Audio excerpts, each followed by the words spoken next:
DIY 教室防草シートの選び方。この動画では目的に合った防草シートを選ぶための3つの基準をご紹介します。ステップ1、施工方法の違い。防草シートの施工方法は大きく分けて2種類あります。一つはシートをむき出しのまま使用する暴露施工。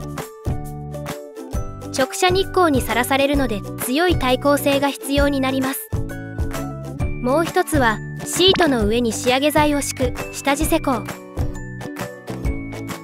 仕上げ剤が直射日光を遮る前提で作られています。下地施工用シートで暴露施工すると紫外線劣化によってボロボロになる可能性があるので注意が必要です。それぞれの施工に対応した防草シートを選びましょう。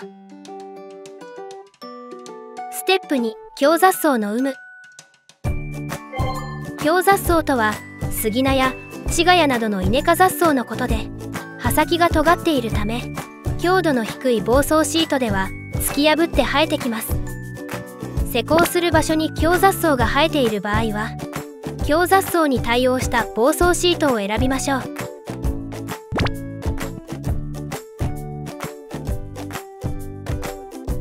ステップ3、使用する期間。防草シートの耐用年数は短くて 2,3 年、長くなると10年以上で、年数が長いほど価格が高くなります。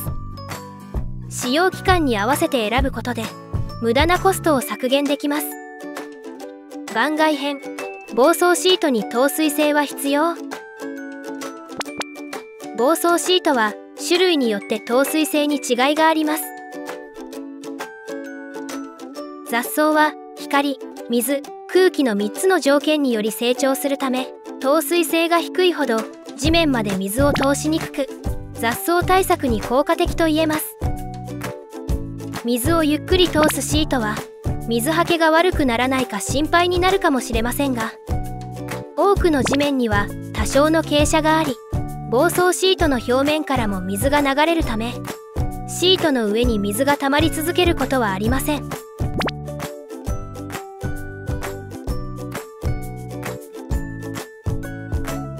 透水性が必要になるのは植物の周りに防草シートを敷く場合です。